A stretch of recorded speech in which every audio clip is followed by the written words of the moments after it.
യേശുവേ സ്തോത്രം, യേശുവേ സ്തോത്രം, യേശുവേ നന്ദി, യേശുവേ നന്ദി, യേശുവേ സ്തോത്രം. യേശുവേ സ്തോത്രം.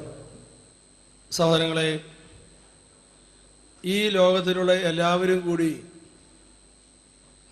നമ്മളെ സ്നേഹിച്ചാലും നമ്മുടെ ഹൃദയം പറയും പോരാ പോരാ പോരാ എന്ന്. ഈ ലോകത്തിലുള്ള എല്ലാവരുടെയും സ്നേഹം നമ്മുടെ ഹൃദയത്തിൽ വന്നാലും നമ്മുടെ ഹൃദയം സംതൃപ്തമാകുകയില്ല. അങ്ങനെ ഒരു ഹൃദയമാണ് ദൈവം നമുക്ക് തന്നിരിക്കുന്നത്. അതുകൊണ്ട് നമ്മുടെ ഇന്ന് വരെയുള്ള ജീവിതത്തിൽ നമ്മളിലേക്ക് കടന്നു വന്നിട്ടുള്ള പല വ്യക്തികളുമുണ്ട്. നമ്മുടെ മാതാപിതാക്കന്മാർ, സഹോദരങ്ങൾ, ജീവിത പങ്കാളി, മറ്റ് സുഹൃത്തുക്കൾ, ഇവരെല്ലാം നമ്മളിൽ സ്ഥാപിച്ചിരിക്കുന്ന ബന്ധങ്ങൾ. ഈ ബന്ധങ്ങളെക്കുറിച്ചെല്ലാം നമ്മുടെ ഉള്ളിൽ അസംതൃപ്തിയും പരാതിയും പരിഭവവും കിടപ്പുണ്ട്. കാരണം അവർക്കൊന്നും നമ്മുടെ ഹൃദയത്തെ നിറയ്ക്കുവാനുള്ള കഴിവില്ല. നമ്മുടെ ഏറ്റവും പരിപാവനമായ ബന്ധങ്ങളിൽ പോലും നമ്മുടെ ഉള്ളിൽ കുറച്ചും കൂടി അവരെന്നെ മനസ്സിലാക്കിയിരുന്നെങ്കിൽ, കുറച്ചും കൂടി അവരെന്നെ സ്നേഹിച്ചിരുന്നെങ്കിൽ എന്നൊക്കെയുള്ള ചിന്ത, കാഴ്ചപ്പാടുകൾ ഉണ്ട്. അപ്പം അതുകൊണ്ട് ആ പരിഭവവും പരാതിയും നമ്മുടെ ഉള്ളിൽ കിടക്കുന്നത് കൊണ്ട് അതിൽ നിന്ന് ഉത്ഭൂതമാകുന്ന ദേഷ്യം, അരിശം, പരിഭവം, അസൂയ, അപകർഷത, ഇങ്ങനെയുള്ള ഒട്ടേറെ നിഷേധാത്മകമായ വികാരങ്ങളും ഈ ബന്ധങ്ങളിൽ നിന്ന് രൂപം കൊള്ളുന്നുണ്ട്. ഇന്നലെ ജനിച്ച കൊച്ചിന് പോലും ഇന്ന് ദേഷ്യമുണ്ട്. കാരണം അതിനെ മനസ്സിലാക്കി അത് സ്നേഹം കൊടുക്കുന്ന വ്യക്തികൾക്ക് പരിമിതിയുണ്ട്. അതുകൊണ്ട് നമ്മുടെ ഇന്ന് വരെയുള്ള എല്ലാ ബന്ധങ്ങളിലും ഒട്ടേറെ നിഷേധാത്മകമായ വികാരങ്ങൾ നമ്മുടെ ഉള്ളിൽ അടിഞ്ഞു കിടപ്പുണ്ട്. Price the lord. Hallelujah, hallelujah, hallelujah, hallelujah, hallelujah. എന്നാൽ ഒരു കാര്യം വ്യക്തമാണ്, ദൈവം എന്തിനാണ് ഇങ്ങനെ ഒരു ഹൃദയം നമുക്ക് തന്നത്? ആര് സ്നേഹിച്ചാലും സംതൃപ്തമാകാത്ത, നിറയാത്ത ഒരു ഹൃദയം. നമുക്കറിയാം, ദൈവം നമുക്ക് കണ്ണ് തന്നിട്ടുണ്ട്. വെളിച്ചം എന്ന് പറഞ്ഞൊരു സംഗതി ഇല്ലെങ്കിൽ ഈ കണ്ണുകൊണ്ട് ഒരു പ്രയോജനവും ഇല്ല. വെറുതെ അലങ്കാരമായിട്ട് ഇങ്ങനെ വയ്ക്കാം എന്ന് മാത്രമേ ഉള്ളൂ. അതുകൊണ്ട് കണ്ണ് മാത്രം കിട്ടിയതുകൊണ്ട് കാര്യമായില്ല. ദൈവം കണ്ണ് തന്നപ്പോൾ വെളിച്ചവും കൂടി ദൈവം സൃഷ്ടിച്ചു. ഒരെണ്ണം മാത്രം കിട്ടിയതുകൊണ്ട് പ്രയോജനമില്ല. ദൈവം നമുക്ക് ചെവി തന്നിട്ടുണ്ട്. സൗണ്ട് എന്ന് പറഞ്ഞൊരു സംഗതി ഇല്ലെങ്കിൽ ചെവി മാത്രം കിട്ടിയത് കൊണ്ട് എന്താണ് പ്രയോജനം? ഒരു പ്രയോജനവും ഇല്ല. അതുകൊണ്ട് ചെവി ദൈവം നമുക്ക് സൃഷ്ടിച്ചു തന്നപ്പോൾ സൗണ്ടും കൂടി ദൈവം സൃഷ്ടിച്ചു വെച്ചു. ഒരെണ്ണം മാത്രം കൊണ്ട് കാര്യമായില്ല. ദൈവം നമുക്ക് വയറ് തന്നിട്ടുണ്ട്. ഭക്ഷണം എന്ന് പറഞ്ഞൊരു സംഗതി ഇല്ലെങ്കിൽ വയറ് മാത്രം കിട്ടിയത് കൊണ്ട് എന്താ കാര്യം? അതുകൊണ്ട് വയറ് ദൈവം നൽകിയപ്പോൾ ഭക്ഷണവും കൂടി ദൈവം സൃഷ്ടിച്ചിട്ടുണ്ട്. ഒരെണ്ണം മാത്രം കൊണ്ട് കാര്യമായില്ല. അപ്പോൾ കണ്ണുണ്ടെങ്കിൽ അതിൻ്റെ അർത്ഥം വെളിച്ചവും കൂടി ഉണ്ടെന്നും ചെവിയുണ്ടെങ്കിൽ അതിൻ്റെ അർത്ഥം സൗണ്ടും കൂടി ദൈവം സൃഷ്ടിച്ചിട്ടുണ്ടെന്നും വയറുണ്ടെങ്കിൽ അതിൻ്റെ അർത്ഥം ഭക്ഷണവും കൂടി സൃഷ്ടിച്ചിട്ടുണ്ട് എന്നുമാണ്. അങ്ങനെയാണെങ്കിൽ ഈ ലോകത്തിലുള്ള എല്ലാവരും കൂടി സ്നേഹിച്ചാലും നിറയാത്ത ഒരു ഹൃദയമാണ് നമുക്കുള്ളതെങ്കിൽ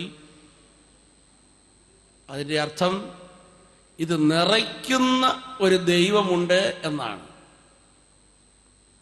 ഇത് നിറയ്ക്കുന്ന ഒരു ദൈവം ഇല്ല എങ്കിൽ ഇങ്ങനൊരു ഹൃദയം നമുക്ക് കിട്ടിയിരിക്കുന്ന ഒരു ശാപമാണ്. Praise the lord. Hallelujah, hallelujah. അതുകൊണ്ട് മനുഷ്യൻ്റെ ഹൃദയം ദൈവമുണ്ടെന്ന് അവരോട് പറയുന്ന ഒരു ഹൃദയമാണ്. ദൈവത്തിന് മാത്രമേ നമ്മുടെ ഹൃദയത്തെ നിറയ്ക്കുവാൻ കഴിയൂ. അതുകൊണ്ടാണ് വിശുദ്ധ ആഗസ്തീനോസ് പറഞ്ഞത്, ദൈവമേ, നീ എന്നെ നിനക്കായി സൃഷ്ടിച്ചു, നിന്നിൽ വിലയം പ്രാപിക്കുന്നവരെ എൻ്റെ ഹൃദയം അസ്വസ്ഥമായിരിക്കും എന്ന്. ഹല്ലേലൂയ. അതുകൊണ്ട് സഹോദരങ്ങളെ, നമ്മൾ സാധാരണ രീതിയിൽ എൻ്റെ ചുറ്റുമുള്ളവർ എന്തുമാത്രം എന്നെ സ്നേഹിക്കുന്നു എന്ന് ഓർത്തുകൊണ്ടിരിക്കുന്നവരാണ്. നമ്മളതിനെ അളന്നുകൊണ്ടിരിക്കുന്നവരാണ്. നമ്മളതിനെ നിരീക്ഷിച്ചുകൊണ്ടിരിക്കുന്നവരാണ്. നമ്മൾ ഇന്നുവരെയുള്ള നമ്മുടെ ജീവിതത്തിൽ പുറകോട്ട് നോക്കിക്കൊണ്ട് ഒന്ന് പരിശോധിച്ചാൽ നമ്മളിൽ ഈ പരിശോധനകളെ കാണാൻ സാധിക്കും. എൻ്റെ അപ്പനും അമ്മയിൽ നിന്ന് എന്തുമാത്രം സ്നേഹം എനിക്ക് കിട്ടിയിട്ടുണ്ട്, എൻ്റെ ജീവിത പങ്കാളിയിൽ നിന്ന് എന്തുമാത്രം സ്നേഹം എനിക്ക് കിട്ടിക്കൊണ്ടിരിപ്പുണ്ട്, എൻ്റെ സഹോദരങ്ങളിൽ നിന്ന് എനിക്ക് മാത്രം കിട്ടിയിട്ടുണ്ട്. നമ്മളിങ്ങനെ പരിശോധിച്ചുകൊണ്ടിരിപ്പുണ്ട്. അവരിൽ നിന്ന് ഇങ്ങോട്ടൊഴുകിക്കൊണ്ടിരിക്കുന്ന സ്നേഹത്തെക്കുറിച്ചാണ് നമ്മൾ ഓർത്തുകൊണ്ടിരിക്കുന്നത്. അങ്ങനെ നമ്മൾ അതിനെ ഒന്ന് പരിശോധിക്കുമ്പോൾ ചിലരിൽ നിന്നും നമ്മളിലേക്ക് ഒഴുകിക്കൊണ്ടിരിക്കുന്ന സ്നേഹം വളരെ കൂടുതലായിട്ട് നമുക്ക് കിട്ടിയിട്ടുണ്ടാവും. എന്നാൽ വേറെ ചിലരിലേക്ക് നോക്കിയാൽ നമ്മൾ ഒത്തിരി ആഗ്രഹിച്ചിട്ടുണ്ട്, പക്ഷേ വളരെ കുറച്ച് മാത്രമാണ് അവരിൽ നിന്ന് സ്നേഹം ഇങ്ങോട്ട് ഒഴുകിക്കൊണ്ടിരിക്കുന്നത്, ഒരു നൂലുവണ്ണത്തിൽ മാത്രം. വേറെ ചിലരിലേക്ക് നോക്കിയാൽ ഇങ്ങോട്ടൊന്നും ഒഴുകുന്നില്ല. മറ്റു ചിലരിലേക്ക് നോക്കിക്കഴിഞ്ഞാൽ സ്നേഹം ഒഴുകി വരുന്നതിന് പകരം അവരിൽ നിന്ന് ഇങ്ങോട്ട് വന്നിരിക്കുന്നത് വെറുപ്പും പിണക്കവും ഒക്കെയാണ്. കലക്കവെള്ളമാണ് ഒഴുകിക്കൊണ്ടിരിക്കുന്നത്. Hallelujah, hallelujah. അങ്ങനെ നമ്മൾ മറ്റുള്ളവരിൽ നിന്ന് ഇങ്ങോട്ട് ഒഴുകിക്കൊണ്ടിരിക്കുന്ന ഈ ഒഴുക്കിൻ്റെ തീരത്തിരുന്ന് പരിഭവവും പരാതിയും പറഞ്ഞ് വിലപിച്ചുകൊണ്ടിരിക്കുന്നവരാണ്. എന്താ എന്നെ ആരും സ്നേഹിക്കാത്തത്? എന്താ എന്നെ ഇത്ര കുറച്ച് സ്നേഹിക്കുന്നത്? എന്താ എന്നെ മനസ്സിലാക്കാത്തത്? ഈ ചോദ്യം നിരന്തരമായി നമ്മൾ ഈ ഒഴുക്കിൻ്റെ തീരത്തിരുന്നു കൊണ്ട് ഏറ്റുപാടിക്കൊണ്ടിരിക്കുന്നവരാണ്. എല്ലാവരിലും ഈ പരാതിയുടെ, വിലാപത്തിൻ്റെ, പരിഭവത്തിൻ്റെ കരച്ചിലുണ്ട്. Hallelujah, hallelujah. എന്നാൽ മറ്റൊരു ചിത്രം നമ്മൾ കാണേണ്ടതാണ്. ഞാൻ സൂചിപ്പിച്ചു കഴിഞ്ഞു, നമ്മുടെ ഹൃദയത്തെ നിറയ്ക്കുവാൻ ദൈവത്തിന് മാത്രമേ കഴിയൂ. അതുകൊണ്ട് നാം ദൈവസന്നിധിയിലേക്ക് കടന്നു വരുന്തോറും നമ്മുടെ ഉള്ളം സമാധാനവും സന്തോഷവും ഉള്ളതായി മാറും.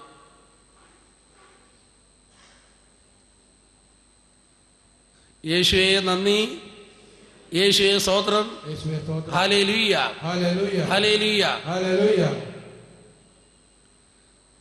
ഇവിടെ മറ്റൊരു കാര്യം നമ്മൾ ഓർക്കേണ്ടതായിട്ടുണ്ട്. നമുക്ക് ദൈവത്തെക്കുറിച്ചുള്ള കാഴ്ചപ്പാട് എന്താണ്? ദൈവത്തിന് മാത്രമേ നമ്മുടെ ഹൃദയത്തെ നിറയ്ക്കാൻ കഴിയൂ. പക്ഷേ ദൈവം എന്നെ സ്നേഹിക്കുന്നുണ്ടോ? ഈ ഒരു ചോദ്യം ഒരു സംശയമായി നമ്മുടെ ഉള്ളിൽ കിടക്കുകയാണ്. ദൈവത്തിന് എന്നെ ഇഷ്ടമാണോ? ദൈവം എന്നെ സ്നേഹിക്കുന്നുണ്ടോ? ഈ ഒരു ചോദ്യം കൊണ്ട് ദൈവത്തിൻ്റെ സ്നേഹം സ്വീകരിക്കുവാൻ പലപ്പോഴും നമുക്ക് സാധിക്കാതിരിക്കുകയാണ്. കാരണം നാം ദൈവത്തിൻ്റെ സ്നേഹത്തെ അംഗീകരിക്കുന്നില്ല. എന്താണ് കാരണം? നമുക്കൊരു സംശയം, എന്നിൽ പലവിധത്തിലുള്ള തെറ്റുകളും കുറ്റങ്ങളും ബലഹീനതകളുമുണ്ട്. അങ്ങനെയുള്ള എന്നെ ദൈവം സ്നേഹിക്കുമോ? ദൈവം സ്നേഹിക്കും, പക്ഷേ അതൊക്കെ നല്ല വിശുദ്ധമായിട്ടുള്ള ആളുകളെ മാത്രമേ ദൈവം സ്നേഹിക്കുകയുള്ളൂ. എന്നെപ്പോലെയുള്ള പല കുറവുകളും നിറഞ്ഞ, പല തെറ്റുകളും നിറഞ്ഞ എന്നെ ദൈവം സ്നേഹിക്കുമോ? ഇതാണ് നമ്മുടെ ചോദ്യം. അതുകൊണ്ട് നമ്മൾ ദൈവത്തെ തെറ്റിദ്ധരിച്ചിരിക്കുകയാണ്. അതുകൊണ്ട് ദൈവത്തെക്കുറിച്ചുള്ള നമ്മുടെ അറിവ് അത് ശരിയായ രീതിയിൽ വരുമ്പോഴാണ് ദൈവത്തിൻ്റെ സ്നേഹവും നമുക്ക് ഉൾക്കൊള്ളാനായിട്ട് കഴിയുള്ളൂ. അതിനാൽ ഇന്ന് ഈ പ്രഭാതത്തിൽ നമ്മൾ ഇവിടെ ഇരിക്കുമ്പോൾ നമുക്ക് ഓരോരുത്തർക്കും ചോദിക്കുവാനുള്ള ഒരു ചോദ്യം ഇതാണ്: ഞാൻ എൻ്റെ ദൈവത്തെ എങ്ങനെയാണ് മനസ്സിലാക്കിയിരിക്കുന്നത്? ദൈവത്തെക്കുറിച്ചുള്ള എൻ്റെ ധാരണ എന്താണ്? ദൈവം എനിക്ക് ആരാണ്? ഈ ഒരു ചോദ്യം വളരെ വളരെ പ്രധാനപ്പെട്ടതാണ്. ഈ ചോദ്യം നമ്മുടെ ജീവിതത്തെ മുഴുവനും വളരെ ശക്തമായ രീതിയിൽ സ്വാധീനിക്കുന്ന ഒന്നാണ്. സഹോദരങ്ങളെ, നമ്മൾ അറിഞ്ഞിരിക്കുക, ബൈബിളിലേക്ക് നോക്കിയാൽ നമുക്ക് കാണാൻ സാധിക്കും, ദൈവം തന്നെ നമുക്കിതാ വെളിപ്പെടുത്തി തന്നിരിക്കുകയാണ്. ദൈവം ആരാണെന്നാണ് നമുക്ക് വെളിപ്പെടുത്തി തന്നിരിക്കുന്നത്. ലോകത്തിലുള്ള എല്ലാ മതഗ്രന്ഥങ്ങളും നമ്മൾ വായിക്കുമ്പോൾ അവിടെയെല്ലാം ഒരു കാര്യം വ്യക്തമാണ്: ഇന്ന് വരെ ആരും ദൈവത്തെ കണ്ടിട്ടില്ല. ആരെങ്കിലും കണ്ടതായി അവകാശപ്പെട്ടിട്ടുമില്ല. ദൈവത്തെ പൂർണ്ണമായി ആരുടെയും തലയിൽ ഉൾക്കൊള്ളാൻ കഴിഞ്ഞിട്ടുമില്ല. തലയെ സൃഷ്ടിച്ചവൻ തലയേക്കാൾ വലിയവനാണ്. നമ്മുടെ കൊച്ചു തലച്ചോറിൻ്റെ അകത്ത് ദൈവത്തെ മുഴുവനായി മനസ്സിലാക്കാൻ കഴിയുകയാണെങ്കിൽ ആ ദൈവം ദൈവമല്ല, ആ ദൈവം ചെറുതാണ്. തലയെ സൃഷ്ടിച്ചവൻ തലയേക്കാൾ വലിയവനാണ്. അതുകൊണ്ട് മനുഷ്യൻ്റെ തലച്ചോറിനോ ഒന്നും ആ ദൈവത്തെ പൂർണ്ണമായി മനസ്സിലാക്കാനുള്ള കഴിവില്ല. അതുപോലെ തന്നെ ദൈവത്തെ ആരും തന്നെ കണ്ടിട്ടുമില്ല. പഴയ നിയമത്തിൽ മോശ ദൈവത്തെ കാണാൻ ആഗ്രഹിച്ചു. പക്ഷേ ദൈവം പറഞ്ഞു, നീ എന്നെ മുഴുവനായിട്ട് കണ്ടാൽ നീ മരിച്ചു പോകും എന്ന്. അപ്പോൾ ദൈവത്തെ ആരും കണ്ടിട്ടില്ല. എന്നാൽ നമ്മൾ പുതുനിയമം ബൈബിൾ എടുത്ത് വായിക്കുമ്പോൾ അവിടെ അത്ഭുതകരമായ ഒരു കാര്യം കാണാൻ കഴിയും. അവിടെ ഇതാ യേശു പറയുകയാണ്, ഞാനും പിതാവും ഒന്നാണ്. എന്നെ കാണുന്നവൻ പിതാവിനെ കാണുന്നു. പിതാവുമായി ഒന്നായിരിക്കുന്ന യേശുവാണ് ഈ ഭൂമിയിലേക്ക് വന്നത്. മനുഷ്യന് ഈ ഭൂമിയിൽ കാണാൻ കഴിയുന്നത് യേശുവിനെയാണ്.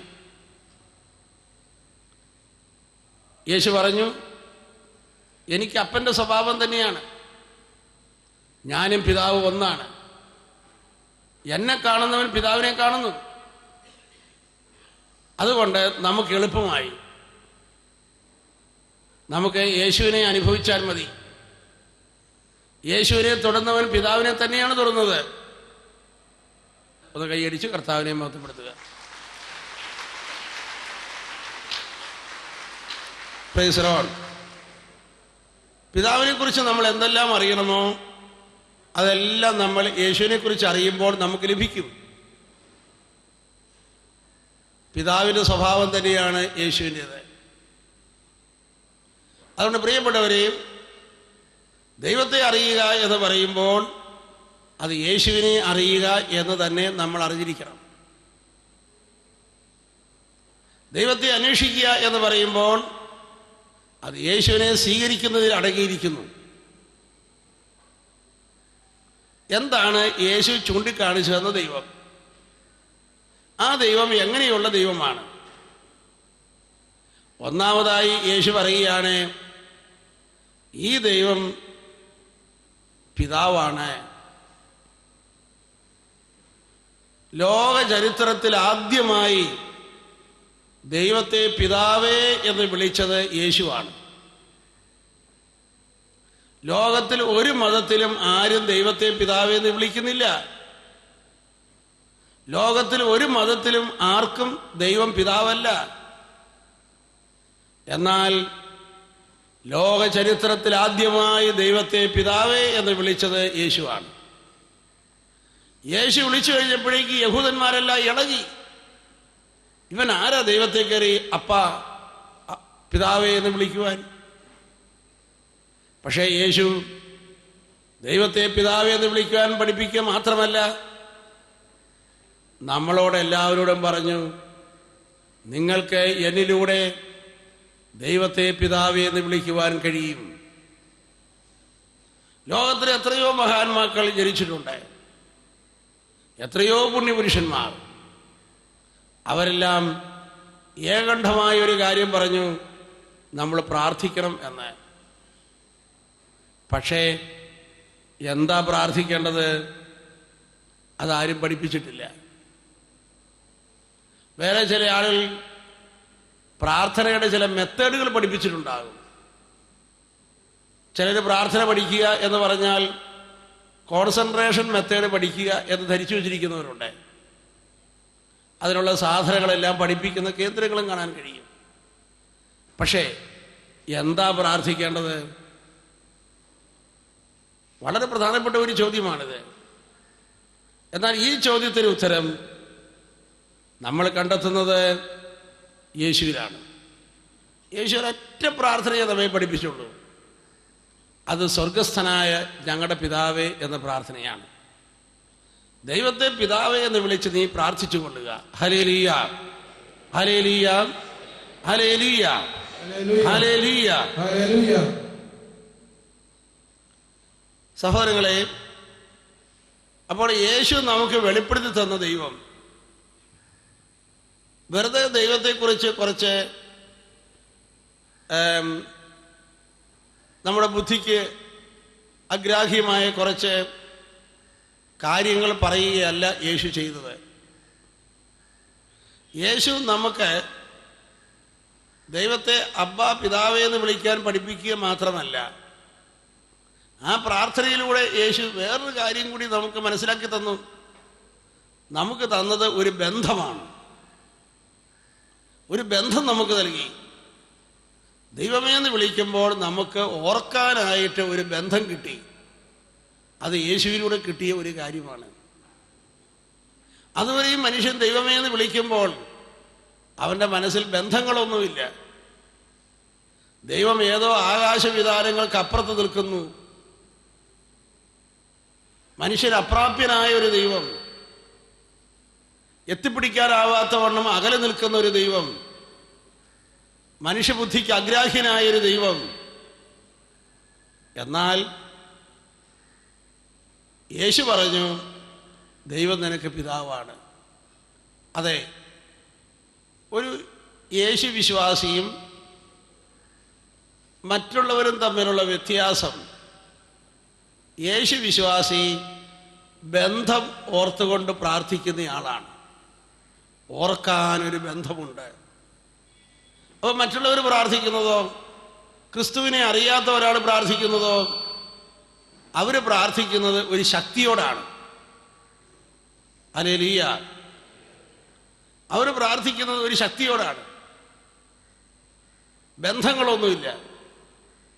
എന്നാൽ ഒരു യേശുവിശ്വാസി പ്രാർത്ഥിക്കുന്നത് ബന്ധം ഓർത്താണ്. ദൈവം എനിക്ക് പിതാവാണ്. ഹല്ലേലൂയ. ഒരു ബന്ധമാണ് നമുക്കെല്ലാം തരുന്നത്. അപ്പം അതുകൊണ്ട് ഈ ബന്ധം നമ്മൾ മനസ്സിലാക്കാനായിട്ട് തയ്യാറാകണം. ഈ ബന്ധം മനസ്സിലാക്കുമ്പോഴാണ് നമ്മുടെ ഉള്ളം ഫ്രീ ആകുന്നത്. റോമർക്കെഴുതിയ ലേഖനം 8:15 പറയുന്നത്, ദൈവത്തെ പിതാവേ എന്ന് വിളിക്കുന്ന, അങ്ങനെ വിളിക്കാൻ സഹായിക്കുന്ന പുത്രസ്വീകാര്യത്തിൻ്റെ ആത്മാവിനെയാണ് നിനക്ക് നൽകിയിരിക്കുന്നത് എന്ന്. നമുക്ക് യേശുക്രിസ്തുവിലൂടെ ദൈവത്തെ പിതാവേ എന്ന് വിളിക്കുവാൻ ദൈവത്തിൻ്റെ ആത്മാവ് തന്നെ നമ്മളിൽ വസിക്കുകയാണ്. അപ്പം അതുകൊണ്ട് ദൈവം പിതാവാണെന്നും എന്നുള്ള ആ വലിയ ബോധ്യം, ആ ബന്ധത്തെക്കുറിച്ചുള്ള അവബോധം, ഇത് നമ്മളിൽ വന്ന് നിറയണം. ഇത് നിറയുന്നില്ല എങ്കിൽ നമുക്ക് പ്രാർത്ഥിക്കാൻ പറ്റിയല്ല. ഈ ബന്ധത്തെക്കുറിച്ചുള്ള അറിവ് നമുക്കില്ല എങ്കിൽ ഒട്ടേറെ തെറ്റായ ചിന്തകൾ നമ്മളിൽ വന്ന് നിറയും. നമുക്ക് വളരാൻ പറ്റിയല്ല. അപ്പം അതുകൊണ്ട് ദൈവത്തെ പിതാവാണ് ആയി മനസ്സിലാക്കാൻ, ദൈവത്തെ പിതാവേ എന്ന് വിളിക്കുവാൻ, ബന്ധമോർത്തുകൊണ്ട് പ്രാർത്ഥിക്കുവാൻ നമുക്കെല്ലാവർക്കും കഴിയണം. രണ്ട് കരങ്ങൾ ഉയർത്തിപ്പിടിച്ചുകൊണ്ട് നമുക്കൊന്ന് പ്രാർത്ഥിക്കാം. ഈശോയിലൂടെ അബ്ബാ പിതാവേ, ആബാ പിതാവേ, ആബാ പിതാവേ, ആബാ പിതാവേ, ആബാ പിതാവേ, ആബാ പിതാവേ, ആബാ പിതാവേ, ആബാ പിതാവേ, ആബാ പിതാവേ, ആബാ പിതാവേ, ആബാ പിതാവേ, ആബാ പിതാവേ, ആബാ പിതാവേ, ആബാ പിതാവേ, ആബാ പിതാവേ, ആബാ പിതാവേ, ആബാ പിതാവേ, ആബാ പിതാവേ, ആബാ പിതാവേ. ആബാ പിതാവേ. ഒന്ന് കൈ അടിച്ച് കർത്താവിനെ മാത്രപ്പെടുത്തുക.